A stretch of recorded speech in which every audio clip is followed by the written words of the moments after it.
Hello மக்களே, எல்லாரும் எப்படி இருக்கீங்க? நலமா இருக்கீங்களா? இன்னைக்கான ரொம்பவே ஒரு இன்ட்ரெஸ்டிங்கான ஒரு ட்ராமா தாங்க பார்க்க போகிறோம். ஸ்டார்டிங்லேயே பார்த்தோம் அப்படின்னா ஹீரோயின் இருக்காங்கல்ல, அவங்க அவங்க வேலையாக தான் ஒரு விஷயமா இருப்பாங்க. இப்போ இந்த பக்கம் பார்த்தோன்னா ஹீரோ இருக்கார்ல, அவர் என்ன பண்ணுவார், ஒரு கேங்ஸ்டராக தான் இருப்பார். அவரை இப்போ மற்றவங்க டீம்லாம் இருக்காங்களா, ஆப்போனட் அவங்க ஹீரோவை துரத்த ஆரம்பிச்சிருவாங்க. ஸோ ஏன் இப்படி ஹீரோ சீக்கிரம் மாட்டிக்கிட்டார் அப்படின்னா அவருக்கே தெரியாமல் அவருக்கு சிலது மயக்கமாக ஆகிற மாதிரிலாம் கொடுத்துருப்பாங்க. ஸோ ஹீரோ தட்டு மாதிரி அங்கிருந்து எப்படியா தப்பிச்சு போயிடணும் அப்படின்னு சொல்லிட்டு நினைப்பாரு. அவங்களாம் ஹீரோ எப்படியா தேடிக்கிட்டே அலைஞ்சிட்டே இருப்பாங்க. அப்போ தான் ஹீரோனோட காருக்கு பின்னாடி ஹீரோ உட்காந்துப்பாரா. ஹீரோயினுக்கு தெரியாது என்னாச்சு, எதுவும் மயக்கமாக இருக்கா, உங்களுக்கு எதுவும் ஹெல்ப் வேணுமான்னு சொல்லிட்டு யாரோ ஏதோ ஹெல்ப்புக்காக உட்காந்துருக்காங்கன்னு சொல்லிட்டு ஹீரோ நினைப்பாங்க. பார்த்தா அவர் என்ன பண்ணுவார், எந்திரிச்ச ஒரு டக்குன்னு ஹீரோயின் என்ன சொல்வார் அப்படின்னா என்ன ஹஸ்பண்ட் கூப்பிடுன்னு சொல்லும்போது ஹீரோயினுக்கு ஒன்றுமே புரியாது. இதுக்கு நான் உன்னை ஹஸ்பண்ட் கூப்பிடணும் அப்படின்னு சொல்லிட்டு கேட்பாங்க. இப்போ நீ உயிரோடு இருக்கணும் அப்படின்னா என்ன ஹஸ்பண்ட் கூப்பிடு அப்படின்ற மாதிரி சொன்னவர். அதோட ஹீரோயின் ஹஸ்பண்ட் அப்படின்னு சொல்லுவாங்களா. உன்னை ஏன்னா ஹீரோ மிரட்டுவார். இப்போ ஹீரோ டக்குன்னு என்ன பண்ணுவார், ஹீரோயினை கிஸ் பண்ண ஆரம்பிச்சிருவாரு. அதோடு சும்மா இல்லாமல் என்ன பண்ணுவார், காரை திறந்துக்கிட்டு ஹீரோனோட காரை திறந்துட்டு உள்ள ஹீரோயினை கூட்டிகிட்டு போயிடுவார். அங்கேயே பார்த்தோம் அப்படின்னா ரொமான்ஸ் பண்ண ஆரம்பிச்சிருவாரு. இந்த நேரத்தில் ஹீரோவை தேடி வந்தாங்களா அந்த ஆளுங்கெல்லாம் அந்த கார் கிட்ட இந்த காருக்குள்ளே ஹீரோ இருக்கானான்னு சொல்லிட்டு தேடுவாங்க.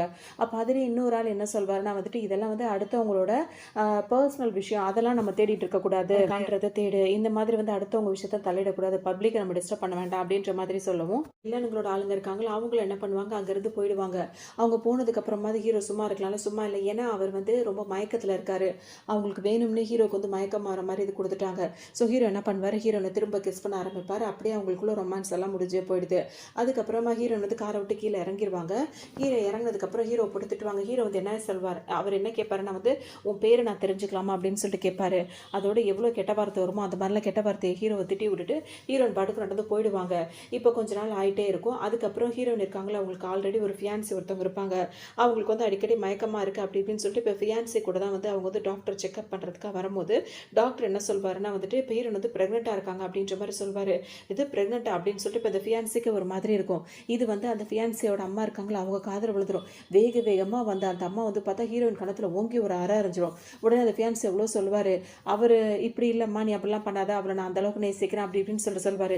இன்னும் நீ அவளுக்கு சப்போர்ட் பண்ணிட்டு இந்த மாதிரிலாம் இருந்துட்டு இருக்க போறியான்னு சொல்லிட்டு தான் பையனையும் அந்த அம்மா அவ்வளோதான் திட்டுவாங்க. அவர் அதோட ஹீரோயினுக்கு இப்போ என்ன பண்ண தெரியாது. அப்போ அவங்க யோசிச்சு பார்ப்பாங்க, அவங்களுக்கு எல்லாம் புரியுது. அப்போ அவங்க என்ன சொல்வாங்கன்னா, இப்போதைக்கு இந்த குழந்தைய வச்சுக்கிறத நான் யோசிக்கிறேன்னு சொல்லும்போது, உங்கள் இஷ்டத்துக்கு அதெல்லாம் பண்ண முடியாது, அதெல்லாம் ஹெல்த் வைஸ் நாங்கள் யோசிச்சு தான் எல்லாம் எதாக இருந்தாலும் முடிவெடுக்க முடியும் அப்படின்ற மாதிரி டாக்டர் சொல்வாரா. ஹீரோனுக்கு ஒரு மாதிரி இருக்கும், யோசனையிலேயே உட்காந்துட்டே இருப்பாங்க. இதுக்கப்புறமா அந்த அம்மா இருக்காங்கல்ல, மாப்பிள்ளையோட அம்மா, அவங்க ஹீரோனை தரன்னு பிடிச்சி இழுத்துட்டு வருவாங்க. நீ இந்த மாதிரி ஒரு வேலை பார்க்கலாம் அப்படி இப்படின்னு சொல்லிட்டு கோவமாக பேசும்போது அந்த ஹாஸ்பிட்டலுக்கு இப்போ ஹீரோ வருவார். அவரோட சேர்ந்து அவர் படைகள் மொத்தமும் வருவோம். வேற ஹீரோனை பார்த்து சிரிப்பாரு, அவங்க கையை பிடிச்சி ஒரு முத்தம் கொடுப்பாரு. நீ திரும்பவும் வந்துட்டியா அப்படின்ற மாதிரி ஹீரோயின் பார்ப்பாங்க. அதோட அவர் என்ன சொல்வாருன்னா உனக்கு அன்னைக்கு நான் தெரியாதனமா அப்படி நடந்துருச்சு நமக்குள்ள, அதனால 50 மில்லியன் உனக்கு நான் டவுரி கொடுக்கறதுக்காக வந்திருக்கேன் அப்படின்னு சொல்லிட்டு சொல்வாரா. அதோட வரிசையாக ஆளுங்க வந்துட்டு ஹீரோயினுக்கு அவ்வளோ கிஃப்ட் அது இதுன்னு கொடுத்துட்டே இருப்பாங்க. இப்போ இந்த ஃபியான்ஸுக்கு ஒரு மாதிரி இருக்கும், யாரா நீ, அவன் நான் கல்யாணம் பண்ணிக்க போற பொண்ணு அப்படின்ற மாதிரி இவர் சொல்வார். சொல்லும்போது பார்த்தோம் அப்படின்னா அது அவர் வேற பதறுவார். அந்த ஃபியான்சி இருக்கார்ல, அவருக்கு ஹீரோனை கல்யாணம் பண்ணிக்க அவ்வளோ ஆசை. ஆனால் அந்த ஃபியான்சியோட அம்மா என்ன சொல்வாங்க, விடு, இவளை எதுக்கு நீ ஆசைப்பட்டுட்டு இருக்க, இவனை மாதிரி பொண்ணெல்லாம் வேண்டியதே இல்லைன்ற மாதிரி சொல்லவும் அவர் கேட்க மாட்டார். இதனால ஹீரோட ஆளுங்க என்ன பண்ணுவாங்க, அவரை வயிற்றுலேயே ஒரு குத்துவாங்க. அப்படியே போய் அவர் மாதிரி இருப்பார். இதனால ஹீரோனுக்கு கோவம், நான் கல்யாணம் பண்ணிக்க போறவன நீ எப்படி இந்த மாதிரிலாம் பண்ணலாம், உனக்கு என்ன ரைட்ஸ் இருக்கு அப்படின்னு சொல்லிட்டு ஹீரோன் ஹீரோ கிட்ட கோவப்படுவாங்க. அப்போ அந்த ஃபியான்சி பொண்ணோட அம்மா இருக்காங்கல்ல, அவங்க என்ன சொல்வாங்கன்னா நீ ஏன் அவனை கல்யாணம் பண்ணிக்க கூடாது, அவனா வாண்டடா உன்னை கல்யாணம் பண்ணிக்கிறேன்னு சொல்றான்.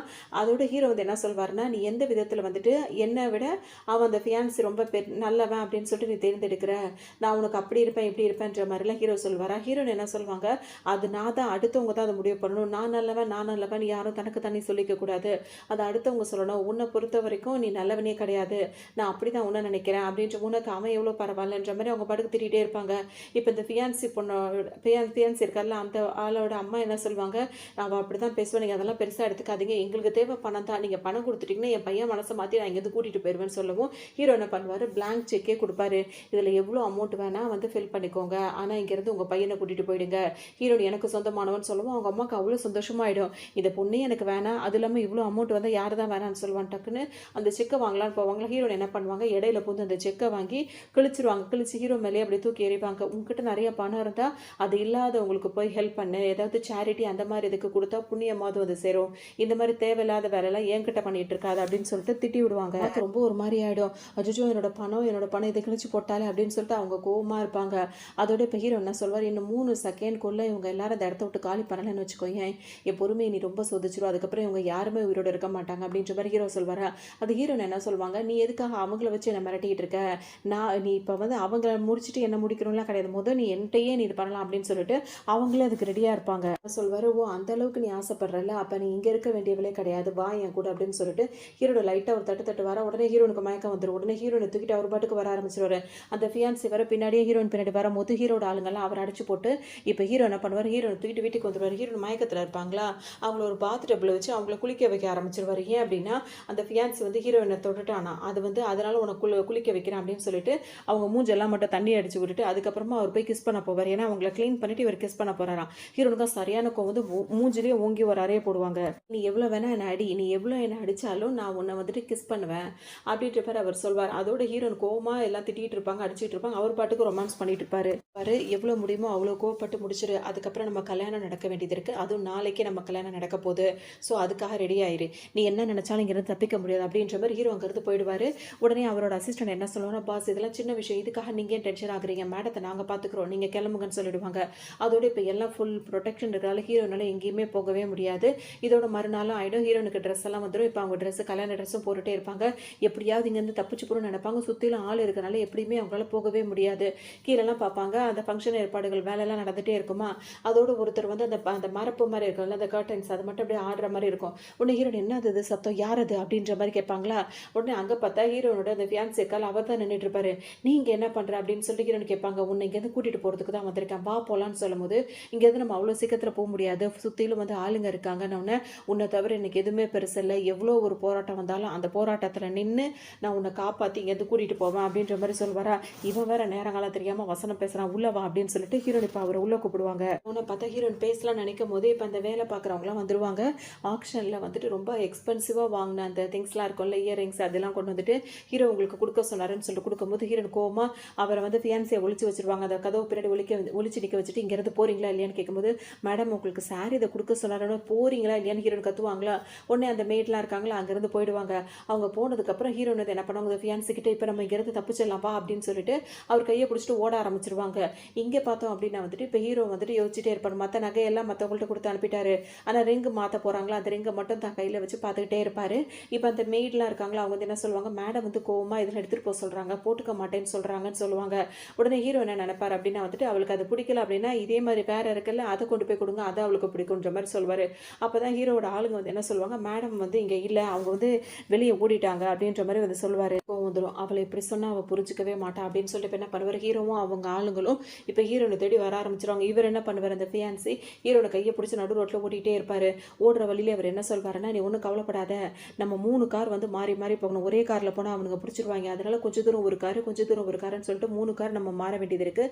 அதுக்கப்புறம் நம்ம வந்து ட்ராவல் பண்ணணும், வெளிநாட்டுக்கு இப்படி நம்ம போயிட்டோம் அப்படின்னா வந்துட்டு அதுக்கப்புறம் நம்ம ஃப்ரீ ஆகிடலாம், யாரும் நம்மளை வந்துட்டு பிடிக்க முடியாது, யாரும் நம்மளை வந்து தடுக்கவும் முடியாதுன்ற மாதிரி சொல்லுவோம். ஹீரோனுக்கு ரொம்ப சந்தோஷமாக இருக்கும். இப்போ அவங்க ப்ரெக்னெண்ட்டாக வேறு இருக்காங்களா, இந்த சைல்டோட நான் ஓடுறது எனக்கு வந்து ரொம்ப சிரமமாக இருக்குன்ற மாதிரி பேசிகிட்டே இருப்பாங்க. நீ ஒன்றும் கவலைப்படாத, உன்னையும் உன் குழந்தையும் நான் விட்டுறவே மாட்டேன், நான் கண்டிப்பாக காப்பாற்றுவேன்ற மாதிரி அவர் சொல்லிட்டே இருப்பார். இந்த டைமில் பார்க்கும்போது அங்கே ஒரு கார் வருமா. இப்போ அவர் என்ன சொல்வார், அந்த ஃபியான்சி பற்றியா நம்ம பிளான் பண்ண மாதிரி கார் கரெக்டாக வந்துருச்சு, வா அதில் எல்லாம் அப்படின்னு சொல்லிட்டு 2 பேரும் போவாங்க. பார்த்தா அந்த கார்லேருந்து ஹீரோவும் அதுக்கு பின்னாடி காருங்களாம் வந்துட்டே இருக்கும். ஹீரோட ஆளுங்களும் எல்லாருமே சேர்ந்து இறங்குவாங்க. இப்போ ஹீரோவும் அவங்க ஆளுங்களையும் பார்த்தோன்னே இவங்க 2 பேரும் ரொம்பவே ஒரு மாதிரி அதிர்ச்சி ஆகிடுவாங்க. அந்த ஃபியான்சி இருக்கார்ல அந்த ஆளை பிடிச்சி அவங்களோட ஆளுங்கெல்லாம் சேர்ந்து அடித்து அவர் முட்டி போட்டு உட்கார வச்சிருப்பாங்க. ஹீரோனை இப்போ திட்ட ஆரம்பிப்பாங்களா. இப்போ ஹீரோ என்ன சொல்வார், இப்போ நீ வந்து கல்யாணத்துக்கு சம்மதம் தெரிவிக்கல அப்படின்னா உன்னோட அந்த ஃபியான்சின்ற பேரில் அவன் இருக்கான்ல, அவன் தான் முழுசுக்கும் இப்போ மொத்தமாக அடி வாங்குவான், அவன் எவ்வளோ கம்மியாக அடி வாங்கணுன்றதை நீ தான் முடிவெடுக்கணும் அப்படின்ற மாதிரி ஹீரோ சொல்லிட்டு வர.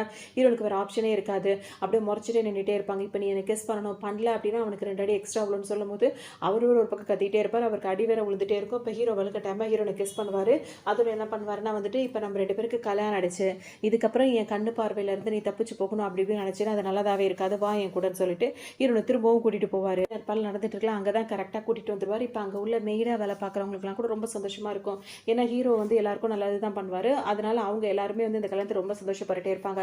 ஒரு வழியாக பொண்ணு வந்துருச்சுன்னு சொல்லிட்டு இப்போ கல்யாணத்தை நினைக்கும் போது அந்த நடுவராக இருந்து கேட்பார்ல, உங்களுக்கு இந்த கல்யாணத்தில் சம்மதமா அப்படி இப்படின்னு சொல்லிட்டு பெரிய நிறைய வசனங்களா அதெல்லாம் கேட்கும் போது ஹீரோ வந்து எதுவுமே பதில் சொல்லாமல் நிற்பாங்களா. அப்போ ஹீரோ என்ன பண்ணுவாருன்னா வந்துட்டு அந்த ஃபியான்சி இருக்காருல்ல அவரை அடித்து கட்டி போட்டு கூட்டு வந்து முட்டி போட்டு வாயில் வேற டேப்பை போட்டு முட்டி போட்டு வச்சிருப்பாரு.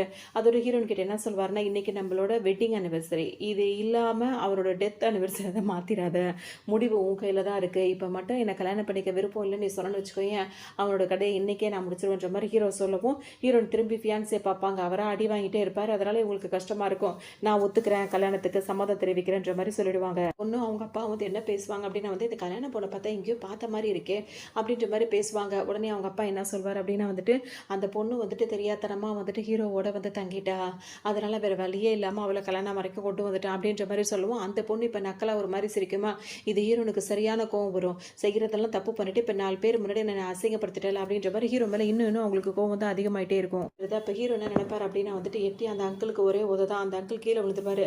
அதோட அவருக்கு கோவம் வந்துடும். நீ என்ன நினச்சிட்டு இருக்க, நான் உன்னோட அங்கிள் என்கிட்ட எப்படி நடந்துக்கிறதுன்னு உனக்கு தெரியாதான்னு சொல்லிட்டு அந்த அங்கிள் வர கோவப்படுவார். அப்போ நீ மரியாதை நடந்திருக்கணும், என்னோட ஒய்ஃபை நீ இந்த மாதிரி பேசியிருக்க கூடாது அப்படின்னு சொல்லவும், இப்போ அந்த பொண்ணு சிரிக்காமல் வாயெல்லாம் டைட்டாக மூடி வச்சுக்கும். இப்போ ஹீரோனுக்கு தான் கோவமாக இருக்கும். ஹீரோன் இப்போ என்ன பண்ணுவார், அழகாக அப்படியே தூக்கிட்டு வந்துருவார். தூக்கிட்டு வந்து கட்டில் மேலே உட்கார வைப்பார். இன்றைக்கி நம்மளுக்கு வெட்டிங் நைட் அப்படின்ற மாதிரி ஹீரோ சொல்வார். நீ வந்துட்டு என்னோட ஹஸ்பண்டாக இருக்கலாம்னு வந்து கனவு காணாத, நீ ஒரு மிருகம், உன் கூடலாம் யாருமே வாழ முடியாது அப்படி இப்படின்னு சொல்லிட்டு ஹீரோன் திட்ட ஆரம்பிச்சிருவாங்களா. உன்னை ஹீரோ திரும்ப அவளுக்கு கடமை கிஸ் பண்ண பார்ப்பார். ஹீரோன் பிடிச்சி தள்ளி விட்டுருவாங்க. அதுக்கப்புறம் அவர் என்ன சொல்வாருன்னா, எதாக இருந்தாலும் உன் மனசை மாற்றிக்கிறது தான் அது நல்லதாக இருக்கும், நீ இதே மாதிரி இருந்தீங்கன்னா அது நல்லதாக இருக்காது, யோசிச்சு முடிவிடு அப்படின்னு சொல்லிட்டு ஹீரோ அங்கேருந்து போயிடுவார். ஆனதுக்கப்புறம் பார்த்தா திரும்ப அந்த மெய்ட்லாம் இருக்காங்களா, அவங்களாம் என்ன பண்ணுவாங்க, ஹீரோனை பார்க்க வருவாங்க. இதெல்லாம் வந்துட்டு அந்த மாதிரி மலை பிரதேசங்கள்லேருந்து கொண்டு வந்த ஆயில், அதெல்லாம் உங்களுக்கு மசாஜ் பண்ண சொல்லி மாஸ்டர் சொல்லியிருக்காரு. இந்த ஆயின்மெண்ட்டை தான் நீங்கள் போட்டு இது பண்ணணும், நீங்கள் இந்த ஃப்ளேவரை போட்டு இது பண்ணணும் அது பண்ணணும்னு சொல்லிட்டு வரிசையாக நிற்பாங்க. உடனே ஹீரோனுக்கு கோவம் தான் வரும். இதெல்லாம் வந்துட்டு ஒரு அழுக்கான ஒரு சம்பாத்தியத்தில், அதாவது ஹீரோ வந்து ஒரு கேங்ஸ்டர் தானே, அழுக்கு தான் அந்த பணம், எல்லாமே அழுக்கு, அந்த பணம் வந்து சுத்தமானது கிடையாது. அதில் வாங்கின பொருளை வந்துட்டு நான் வந்து பயன்படுத்தணும்னு நினைக்கிறேன், இங்கேருந்து எடுத்துகிட்டு போறீங்களா இல்லாட்டி உங்கள் எல்லாரையும் மொத்தமாக சேர்த்து போலீஸில் மாட்டி விடுவான்ற மாதிரி ஹீரோன் கோவப்படுவாங்க. ஒன்று இந்த சர்வெண்ட்டாக இருக்கவங்களுக்கு பயமே வந்துடும். அவங்க வந்து ஹீரோயின் கிட்ட சொல்லுவாங்க, மேடம் நீங்கள் நினைக்கிற மாதிரிலாம் நாங்கள் கிடையாது, நாங்கள் இங்கே வேலை தான் பார்க்குறோம், எங்கள் மாஸ்டர் சொல்கிறதா நாங்கள் செய்கிறோம், எங்களுக்கும் எதுக்குமே சம்மந்தமே கிடையாது அப்படின்னு சொல்லவும் ஹீரோயின் அப்படியே நடந்து வருவாங்க. அவங்கள இப்போ ஹீரோ அசிஸ்டண்ட்டு பேசிகிட்டே இருப்பாங்க. அவங்க 2 பேரும் பேசுகிறத ஹீரோயின் வந்து கேட்டுருவாங்க. அதோட அவங்களுக்கு அதிர்ச்சியாக இருக்கும். அவர் வந்துட்டு என்ன வேலை செஞ்சுட்டு இருக்காரு அது ரிலேட்டடாக தான் பேசிகிட்டு இருப்பார். ஹீரோனுக்கு இது அதிர்ச்சியாகிடும். இவனா சும்மாவே விடக்கூடாது அப்படின்னு சொல்லிட்டு அங்கே வந்து போகலான்னு நினைப்பாங்க. அங்கே செடி இருக்குமோ அதை உருட்டி விட்டுருவாங்க. உடனே ஹீரோவும் அவரோட ஆளும் அங்கே எந்திரிச்சு வந்துருவாங்க. நீ தான் இங்கே நின்றுட்டு இருக்க, காலிலேருந்து அடிபட்டுருச்சு அப்படின்னு சொல்லிட்டு ஹீரோ கேட்பாரு. என்ன தொடாத அப்படின்ற மாதிரி ஹீரோன் கோவமாக பேசுவாங்க. உடனே ஹீரோ என்ன சொல்வார், இப்போ நாங்கள் பேசினதை நீ வந்து ஒட்டு கேட்டுட்டேன்றது எங்களுக்கு தெரியுது, அது எங்கள் வேலை விஷயமானது, அதில் தலையிடாது. இப்போ நான் ஒரு ஆக்ஷனுக்கு போகிறேன், அந்த ஆக்ஷனில் வந்துட்டு ஒரு பெண்டன்ட் ஒன்று இருக்கும்ல, அது வந்து ரொம்ப பழமையான அந்த பெண்டன்ட் வந்து வருது, அதை எடுக்கிறதுக்காக தான் போயிட்டுருக்கேன் அப்படின்னு சொல்லிட்டு ஃபோட்டோ காட்டுவார். இதை பார்த்தோன்னே ஹீரோன் என்ன பண்ணுவாங்க, இந்த பெண்டன்ட் அவங்களுக்கு வேணும்னு நினைப்பாங்க. ஸோ அவங்க வந்துட்டு ஹீரோ சொல்கிற மாதிரிலாம் நிஜமாவே இந்த பெண்டன்ட் வந்து ஆக்ஷனில் நம்மளுக்கு கிடைக்குமான்னு கேட்கும்போது, உனக்கு இந்த பெண்டன்ட் பிடிச்சிருந்தா அதை நான் உனக்கே அதை எடுத்து கொடுப்பேன், நீ நான் சொல்கிறபடி நடத்துக்கிட்டா அப்படின்ற மாதிரி ஹீரோ சொல்வாரா. அதுக்கு இப்போ நான் என்ன பண்ணணும் அப்படின்ற மாதிரி ஹீரோன் கேட்பாங்க. என்ன கெஸ் பண்ணுன்னு சொல்லும்போது ஹீரோன் என்ன பண்ணுவாங்க, வந்து ஹீரோவை கெஸ் பண்ணுவாங்க. இப்போ எந்த ட்ரெஸ்ஸை போடலான்னு சொல்லிட்டு யோசிப்பாங்க. இப்போ அங்கே வேலை பார்க்குறவங்க வந்து ஹீரோனுக்கு ஒரு 4-5 ட்ரெஸ்ஸு காஸ்ட்லியான ட்ரெஸ்ஸை கொண்டு வருவாங்க. அதில் ஒரு ட்ரெஸ்ஸாக பார்த்து ஹீரோன் வந்து செலக்ட் பண்ணிடுவாங்க. அவங்களுக்கு பின்னாடி பட்டன் போட்டுற மாதிரி இருக்கும். உடனே அங்கே மெய்ட் வந்து போட்டும் போது ஹீரோ வந்து நான் பண்ணிக்கிறேன் நீ போன்னு சொல்லிட்டு அவர் கொஞ்சம் ரொமான்ஸ் பண்ணி அந்த பட்டனையும் போட்டி விட்டுருவார். அதுக்கப்புறம் ஹீரோன் கையில் வந்து அந்த கார்டை கொடுப்பாரு. இன்றைக்கி நடக்க போகிற ஆக்ஷனை நீ தனியாகவே போயிட்டு அதை வாங்க அப்படின்ற மாதிரி, அப்போ தானே உனக்கு நம்பிக்கையாக இருக்கும் அப்படின்ற மாதிரி சொல்வார். ஹீரோனுக்கு இவன் கூட வரதை விட நம்ம தனியாக போகிறது தான் நல்லதுன்ற மாதிரி நினைப்பாங்க. ஸோ ஒரு ஹேண்ட்பேக் எடுத்துப்பாங்க. அதில் அந்த கார்டை வச்சுட்டு அவங்க பாட்டுக்கு வருவாங்களா. இந்த இடத்துக்கு வந்து பார்க்கும்போது அவங்க கல்யாணத்தில் வந்துட்டு ஒரு பொண்ணு வந்துட்டு கிண்டலாக பேசிச்சில, அதே பொண்ணு இங்கே இருந்துட்டு என்னது கல்யாணம் ஆயிருக்கு அதுக்குள்ளே நீ தனியாக வர, உன்னை அந்த மாதிரி தான் வச்சுருப்பான் அப்படி இப்படின்ற மாதிரி பேசும். ஹீரோனுக்கு டக்குன்னு கோவம் தான் வரும். உன் வேலையை மட்டும் பாரு, தேவையில்லாமல் என்கிட்ட வம்பு பண்ணாதுன்னு சொல்லும்போது அவங்களுக்குள்ள வாக்குவாதங்கள் வர ஆரம்பிச்சிடும். உடனே தடுமாறி அந்த ஹேண்ட்பேக் கீழே விழுந்துருமா. உடனே அங்கே வேலை பார்க்குறவரை இன்சார்ஜாக இருப்பார். அவர் பார்ப்பாரு. ஹீரோட கார்டை பார்த்தோன்னே ஹீரோ ரொம்பவே மரியாதை கொடுப்பாரு. நீங்களா மேடம் நீங்கள் உள்ளே வாங்கன்னு சொல்லிட்டு ஹீரோ ரொம்ப மரியாதையை கூப்பிடவும் ஹீரோனுக்கு ரொம்ப சந்தோஷமாக இருக்கு. இப்போ அந்த பொண்ணுக்கு ஒரு மாதிரி இருக்கும், கூட ஆரம்பிச்சிடும். நீங்கள் என்ன இப்படி இருக்கீங்க, அவளுக்குலாம் இந்த தகுதியே கிடையாது, இங்கே வரைக்கும் அவள் வந்திருக்கா, அவள் இதெல்லாம் பண்ணிட்டு இருக்கா, அவளுக்கு இவ்வளோ மரியாதை கொடுக்குறாங்க, எனக்கு பிடிக்கவே இல்லை அப்படி இப்படின்னு குதிச்சுட்டே இருக்கும். அவங்க அப்பா வேற சொல்வார், முன்னால் தான் அப்போ தான் அடி வாங்கின பேசாமரி அப்படின்னு சொல்லிட்டு இப்போ இந்த ஆக்ஷன் நடக்கிறதுக்காக வந்திருக்காங்க. இப்போ உள்ளே வரும்போது பார்த்தா ஹீரோயின் உட்கார வருவாங்களா. டக்குன்னு இந்த பொண்ணு என்ன பண்ணும், ஃபஸ்ட்டு சீட்டில் ஃபஸ்ட் இடத்துல போய் அதை போய் உட்காந்துக்கும். அது என்ன சொல்லணும்னா, இங்கெல்லாம் உட்காரதுக்கு ஒரு தகுதி வேணும், உனக்கு அது தகுதி கிடையாது, ஸோ நீ போய் பின்னாடி போய் உட்காரு, இதெல்லாம் விஐபிங்க உட்கார சீட் அப்படின்ற மாதிரி ஹீரோனை வம்பு வழக்கம். ஹீரோனுக்கு திரும்பவும் கோவம் வரும். அப்போ ஹீரோ டக்குன்னு அங்கே வந்துருவார். அவங்க பார்த்தீங்கன்னா ஒரு 2 சீட்டுக்கு பின்னாடியே போய் ஹீரோவும் உட்காந்துருவாங்க. கொஞ்ச நேரத்துலேயே அந்த அந்த இன்சார்ஜ் அவர் வந்து என்ன சொல்வாருன்னா, இப்போ இந்த பொண்ணுக்கிட்ட வந்துட்டு நீங்கள் இங்கே உட்காரக்கூடாது, நீங்கள் இங்கேருந்து எந்திரிச்சு போயிடணும். ஏன்னா வந்துட்டு ஹீரோ உட்காந்துருக்காருன்னா அதுக்கு பின்னாடி தான் எல்லாருமே உட்காரணும். அவர் 2 சீட்டுக்கு பின்னாடி தான் உட்காந்துருக்காரு. இப்போ அதுக்கு பின்னாடி தான் எல்லாரும் உட்காரணுமே தவிர அதுக்கு முன்னாடி யாரும் உட்காரக்கூடாது அப்படின்ற மாதிரி சொல்லவும் அந்த பொண்ணுக்கு திரும்பவும் திரும்பி பார்த்து ஒரு மாதிரி கோவமாக இருக்கும். ஒரு வழி இல்லாமல் அங்கே எந்திரிச்சு போயிடும். இப்போ ஹீரோ என்ன சொல்வார், எப்படி ஜாலியாக இருக்கா அப்படின்ற மாதிரிலாம் ஹீரோனை பார்த்து கேட்பாரு. ஹீரோனுக்கா கோவமாக வரும். அதோட அவங்களுக்கு வாமிட் வர மாதிரி இருக்கும். வாஷ்ரூம் வந்துருவாங்க. திரும்பவும் அந்த பொண்ணு என்ன பண்ணு, ஹீரோன் கிட்ட வாண்டடாக வந்து பேச வைப்பேன். அதுக்கு ஒரு உண்மை தெரிஞ்சாகணும். என்ன அப்படின்னா வந்து ஹீரோ கிட்ட யாருமே பேச முடியாது. எந்த பொண்ணுக்கிட்டையும் அவன் சிரிச்சே பேச மாட்டான். எப்படி நீ வந்துட்டு அவனை மயக்கி கல்யாணம் பண்ணிக்கிட்ட அப்படின்ற மாதிரி கேட்குது இப்போ ஹீரோங்க கிட்ட. ஹீரோ வந்து என்ன சொல்வாங்க, அவங்க இந்த மாதிரி அவங்களே மாட்டிட்டு முடிச்சுட்டு இருக்காங்க. அவங்க கிட்ட வந்து இந்த மாதிரி கேட்கும் அவங்களுக்கு கோவம் தான் வரும். ஏன் உனக்கு அவசியம் அது தெரிஞ்சாகணுமா அப்படின்னு சொல்லிட்டு ஹீரோன் கேட்பாங்க. ஆமான்ற மாதிரி ஒரு மாதிரி இழிச்சிக்கிட்டு அந்த பொண்ணு சொல்லுமா, நான் ஒன்றுமே பண்ணவே இல்லை, அவன் ஒரு பைத்தியக்காரன், அதனால தான் அவன் என்னை கல்யாணம் பண்ணிக்கிட்டான் அப்படின்ற மாதிரி ஹீரோன் திட்டுவாங்களா. இந்த பொண்ணுக்கு ஒரு மாதிரி ஆடு, நீ என்ன நினச்சிட்டு இருக்க, நீ இந்த மாதிரிலாம் பேசுனா நம்பவும் நினச்சிட்டு இருக்கியா, நீ ஏதோ ஒரு ட்ரிக்ஸ் பண்ணி அவன் கூட அப்படி இப்படி இருந்துட்டு தான் அவனை நீ கல்யாணம் பண்ணியிருக்க, எனக்கு தெரியாதுன்னு நினைக்கிறேன் அப்படின்ற மாதிரிலாம் ஹீரோனை பேசும். உடனே ஹீரோன் என்ன பண்ணுவாங்க, இந்த மாதிரி பேசினாலும் கோவப்பட்டு அவங்க கணத்தில் ஓங்கி ஒன்று வச்சிருவாங்க. அது திரும்ப அடிக்க வரும்போது கையை பிடிச்சிருவாங்க. இவங்க 2 பேரும் இப்படி சண்டை போட்டுட்டு இருக்கும்போது ஹீரோ அங்கே வந்துருவாரு. உடனே அந்த பொண்ணு என்ன பண்ணும், ஹீரோட கையை போய் பிடிச்சிக்கும். இவன் வந்துட்டு என்னென்னமோ பேசிட்டு இருக்கா, அவனை அப்படி சொல்கிறா இப்படி சொல்கிறான்னு சொல்லும்போது ஹீரோ என்ன சொல்வார், நாங்கள் 2 பேரும் ஹஸ்பண்ட் அண்ட் ஒய்ஃப், எங்களுக்குள்ள 1008 இருக்கும், நீ எதுக்கு இடையில வர, உன் வேலை என்னமோ அதை மட்டும் பார்க்குறியா அப்படின்னு சொல்லிட்டு அதை அசிங்கப்படுத்திடுவார். அவ்வளோதான். அதுக்கு ஒரு மாதிரி இருக்கும். டக்குன்னு குதிச்சுட்டு அங்கேருந்து அது பாட்டுக்கு ஓடிடும் சொல்லிட்டு ஹீரோன் கிட்ட இப்போ வந்து ரொமான்ஸ் பண்ணுவார். அப்படியே வந்து ஹீரோனை கிஸ் பண்ணுற மாதிரி பண்ணுவார். ஆல்ரெடி வாமிட் வந்துகிட்டு இருக்கு, நீ வேற கிஸ் பண்ணிட்டு இருக்கேன்னு சொல்லிட்டு ஹீரோவை பிடிச்சி தள்ளிவிட்டு அவங்க பாட்டுக்கு வெளியே வருவாங்க. இப்போ அந்த பொண்ணோட அங்கிள் இருக்காருல்ல, அவர்கிட்ட போய் அந்த பொண்ணு வந்து சொல்லிடுமா. உடனே அந்த அங்கிள் என்ன பண்ணுவார், ஹீரோன் கிட்ட வந்து நல்ல விதமாக பேசுவார். இப்போ அவங்க மரியாதை கொடுத்து தான் பேசுவாங்க. இல்லை அங்கிள், என் மேலே இந்த தப்பும் கிடையாது, அந்த பொண்ணு வந்துட்டு உங்கள் பொண்ணு வந்து அந்த மாதிரி பேசினா அதில் தான் எனக்கு கோவம் வந்துருச்சு அப்படின்னு சொல்லுவாங்களா. உடனே இந்த அங்கிள் வந்துட்டு உடனே கோவப்படுவார். நீ எல்லாம் கோவப்படவே கூடாதுமா, நீ அந்த மாதிரி ஒரு கேட்டகரியில் இருக்க, ஸோ முன்ன மாதிரி பொண்ணுங்களுக்குலாம் கோவமே வரக்கூடாது அப்படி இப்படின்னு பேசுவோம். ஹீரோனுக்கு இன்னும் கொஞ்சம் கோவம் வந்துடும். உன் பொண்ணு அடிச்சது தான் வந்து நீ கேட்டேன்னு சொல்லிட்டு திரும்ப அதே முட்டியில் ஒரு எட்டி உதப்பாங்களா. அதோட அங்கிள் அங்கே அப்படியே கீழே விழுற மாதிரி தடுமாறுவார். உன்னை ஹீரோன்னு சொல்லுவாங்க, உனக்கும் உன் பொண்ணையும் வார்ன் பண்ணுறேன், இதுக்கப்புறம் என்கிட்ட வந்து தகராறு பண்ணிகிட்டே இருந்தீங்கன்னா நல்லா இருக்காதுன்ற மாதிரி திட்டி விட்டுருவாங்க. உன்னை ஹீரோனை அடிக்கலான்னு போகும்போது இப்போ ஹீரோ வந்து தடுத்துருவார். அதுக்கப்புறம் அங்கே பிரச்சனை பண்ணிகிட்டே இருப்பாங்க. அதுக்கப்புறம் ஹீரோட அசிஸ்டன்ட் இருக்கார்ல, அவர் என்ன பண்ணுவார், இந்த ஆக்ஷனே முடிஞ்சிருக்கும், அவர் வந்து அதை சக்ஸஸ் ஆகி அதை வந்து ஹீரோயின் கிட்ட கொடுக்க சொல்லியிருப்பார் ஹீரோ. ஸோ ஹீரோயின் கிட்ட அந்த இதை கொடுக்கும்போது ஹீரோனுக்கு அவ்வளோ சந்தோஷமாக இருக்கும், இந்த பெண்டன்ட் தனக்கு கிடச்சிருச்சு. ஏன்னா அவங்க அம்மா இந்த பெண்டன்ட் தான் அவங்களுக்கு ரொம்ப பிடிச்சிருக்கும். ஸோ அவங்க அம்மா ஞாபகமாக இந்த பெண்டன்ட் அவங்க வேணும்னு நினச்சாங்க. இது இப்போ தான் தன் கையில் கிடச்சிருக்கு. உடனே ஹீரோ கிட்ட இப்போ தான் சிரிச்சு பேசுவாங்களா. ஹீரோ என்ன பண்ணுவாருன்னா, அந்த பெண்டன்ட்டை கையில் எடுத்து வச்சுப்பாரு. எதுக்காக, இது எனக்கு தானே கொடுப்பேன்னு சொன்னால் அப்புறம் எதுக்காக அதை நீ கையில் எடுத்து வச்சுட்டு இருக்க, அப்போனா நீ எனக்கு கிஸ் பண்ணு தரேன்னு சொல்லிட்டு ஹீரோ சொல்வார். உடனே ஹீரோனுக்கு உடனே சிரிச்சுட்டே ஹீரோ கிட்ட போயிட்டு கிஸ் பண்ணாமல் அவள் கண்ணத்தை மட்டும் இப்படி கிள்ளி விடுற மாதிரி பண்ணிட்டு, இது போதுமான்னு கேட்கும்போது இதெல்லாம் பத்தாது, எனக்கு நீ கிஸ் பண்ணணும் அப்படின்ற மாதிரி ஹீரோ சொல்லிடுவார். உடனே ஹீரோன் ரொம்ப வெக்கப்பட்டு சிரிப்பாங்களா. அப்போ ஹீரோக்கும் சந்தோஷமாக இருக்கும், அவளுக்கு உண்மையிலே நம்மளை பிடிக்க ஆரம்பிச்சிருச்சு போல இருக்குன்னு சொல்லிட்டு அவர் அந்த பெண்டன்ட்டை ஹீரோயின் கையில் கொடுத்துருவாரு. மூஞ்சில் மாஸ்க் போட்டு ஹீரோனை சுற்றி சுற்றி வருவார். ஹீரோயின் கிட்ட பேசணும்னு நினைப்பாரா, அது யாருன்னு காட்ட மாட்டாங்க. அந்த ஃபேஸில் மாஸ்க் போட்டு சுற்றிட்டே இருப்பாங்க. ஹீரோனு ஒரு வழியாக ஹீரோவை சிரிச்சு சிரிச்சு நம்ப வச்சுட்டே இருக்காங்க. இன்னும் அவங்க வந்து ஹீரோ வந்து முழுசாக நேசிக்கவும் இல்லை, நம்பவும் இல்லை. ஹீரோனா ஹீரோனை நம்புறாரு. அதோட அவங்களுக்கு அந்த பெண்ணை வாங்கி கொடுத்துட்டாரு. இப்போ வந்து ஆஃபீஸ் வரைக்கும் அவங்கள ஹீரோனை கூட்டிகிட்டு வந்துருவாங்க. ஹீரோனும் நல்லா சிரிச்சுட்டே இப்படி கொஞ்சிக்கிட்டே வர மாதிரி தான் வருவாங்க. வர்ற டைம்லேயே அப்படியே 2 பேரும் போயிட்டே இருக்கும்போது ஹீரோன் கையில் அந்த மாஸ்க் போட்டு இருக்காருல, ஒரு பேப்பர் மாதிரி துண்டு சீட்டு மாதிரி இருக்கும், அதை அவங்க ஹேண்ட்பேக் கிட்ட அப்படியே அப்படியே தெரியாத, அவங்க ஹீரோனுக்கு தெரிஞ்ச மாதிரி ஹீரோக்கு தெரியாத மாதிரி வச்சுட்டு அவர் பாட்டுக்கு அப்படியே கிராஸ் ஆகி போயிடுவார். ஹீரோனை அதை கவனிச்சிருவாங்க. இப்போ ஹீரோ வந்து ஆஃபீஸ் ரூம் வரைக்கும் வந்தவங்க அவங்க என்ன சொல்லுவாங்க, நான் ரெஸ்ட் ரூம் போயிட்டு வந்தேன்னு சொல்லிட்டு சிரிச்சுக்கிட்டே போவாங்களா. ஹீரோக்கு ரொம்ப இதாக இருக்கும், பரவாயில்லையே அவ்வளோ சீக்கிரம் மனசு மாறிட்டேன் அப்படின்னு சொல்லிட்டு அவர் நினச்சிட்டே இருப்பார். இப்போ இவங்க ரெஸ்ட் ரூம் வந்தவங்க வந்துட்டு ஓப்பன் பண்ணி பார்க்கும்போது இந்த பெண்டன்ட் பற்றின சில விஷயங்கள் வந்து அவர் எழுதியிருப்பார். இதை பற்றி முழுசாக தெரிஞ்சுக்கணும்னா நீ அங்கே வரணும் இங்கே வரணும் அப்படின்ற மாதிரி எழுதியிருக்கவும் இது யாராக இருக்கும் அப்படின்ற மாதிரி ஹீரோனை யோசிப்பாங்க. இவன் தான் ஏதோ பண்ணியிருக்கான் அப்படின்னு சொல்லிட்டு ஹீரோ மேலே அவங்க சந்தேகப்பட்டுட்டே இருப்பாங்க. அதனால வந்துட்டு அந்த அந்த ஆள் சொன்ன அட்ரஸ்க்கு போகலான்னு சொல்லிட்டு நினைக்கும் போது அவங்க மனசு மாதிரி அங்கே தான் வருவாங்க. ஆனால் அந்த ஆள் கூட இருக்காருல, அந்த மாஸ்க் போட்ட அந்த ஆள், ஹீரோ வந்து எப்படி நம்ம சொன்னதை நம்பல, அதனால அவர் என்ன பண்ணணும், அவளை தூக்கிட்டு வந்து தான் ஹீரோவை பழி வாங்கணும் அப்படின்ற மாதிரி அவங்க நினச்சிருவாங்க. உடனே ஹீரோயினை வந்துட்டு எல்லாரும் சேர்ந்து தூக்கிட்டு வந்து இங்கே கட்டி போட்டு வச்சிருப்பாங்க. இப்போ ஹீரோயின் மிஸ் ஆகிட்டாங்க. ஹீரோக்கு வர ஒரு மாதிரி டென்ஷன் ஆகிடுச்சு. இப்போ இங்கே வந்தவொன்னு ஹீரோன் வந்து என்ன சொல்லுவாங்க, நீ யார், நீ எதுக்காக மாஸ்க் போட்டிருக்க, என்கிட்ட இதுக்காக இப்பெல்லாம் பேசிகிட்டு இருக்க, நீ என்ன தான் சொல்ல வர அப்படி இப்படின்னு கேட்பாங்க. நீ தான் அந்த லெட்டரை எனக்கு கொடுத்த அப்படின்றது எனக்கு தெரியுது, அந்த துண்டு சீட்டை என்கிட்ட கொடுத்த, இப்போ எதுக்காக மாஸ்க் போட்டு வந்து நின்றுட்டு இருக்க, அப்படி அதுவும் என்னை தூக்கிட்டு வர வந்திருக்க அப்படின்ற மாதிரி கேட்கவும் அவர் என்ன சொல்வாருன்னா வந்துட்டு அதெல்லாம் உனக்கு சொன்னால் புரியாது அப்படின்ற மாதிரி திட்டிட்டு அந்த பெண்டன்ட்டை என்கிட்ட கொடு அப்படின்ற மாதிரி கேட்டு ஹீரோனை மிரட்டிகிட்டே இருப்பாரா. இந்த நேரத்தில் அவங்க வந்து கொடுக்க மாட்டேன்னு சொல்லிட்டு அடம் முடிச்சுட்டு இருப்பாங்க. இப்போ ஒன்று பார்த்து கரெக்டாக ஹீரோ இங்கே இருக்கிற இடத்த கண்டுபிடிச்சிருவார். உடனே அந்த மாஸ்க் போட்டவங்க வந்து மற்றவங்க எல்லாரும் ஓட ஆரம்பிச்சிருவாங்க. எல்லாம் அங்கிட்டு இங்கிட்டு ஓடி எல்லாம் கார் கிட்ட பின்னாடி போய் ஒளிஞ்சு உட்காந்துட்டே இருப்பாங்க. இப்போ ஹீரோ வந்துருவார். ஹீரோனை காப்பாற்றலான்னு சொல்லிட்டு அவருக்கு ஹீரோயினை வந்து அதை கட்டலாம் ஊத்துட்டு கூப்பிடும் போது அங்கே ஒரு சண்டை வரும். அந்த சண்டையில் வந்துட்டு ஹீரோயினுக்கு கொஞ்சம் அட்டாக் ஆகிடும். உடனே அவங்களுக்கு வந்து ஹாஸ்பிட்டலில் அட்மிட் பண்ணிடுவாங்க. அந்த நர்ஸ் என்ன சொல்லுவாங்க, யாரும்மா உன்னோட ஹஸ்பண்டா? உன்ன மேல அந்த அளவுக்கு பிரியமா இருக்காரு. கொஞ்சம் கூட அவர் தூங்கவே இல்ல. நைட்டு ஃபுல்லா உனக்காகவே உன் பக்கத்திலேயே உட்காந்துட்டே இருந்தாரு. அப்படி இப்படின்னு சொல்லும்போது ஹீரோனுக்கு ஒரு மாரி இருக்கும். இப்ப ஹீரோ வருவாரா? வந்த உடனே அவங்கள பார்த்து சிரிப்பாங்க. 2 பேரும் ஹீரோ நம்புற மாரியே இவங்க அவர்கிட்ட நடிச்சுட்டே இருப்பாங்க. ஆனா ஹீரோ வந்து இவங்கள உண்மையிலேயே நம்புறாரு. இதே நேரத்தில பார்த்தோம் அப்படின்னா, இவங்க கண்ணு முழிச்சிருவாங்க. கண்ணு முழிச்ச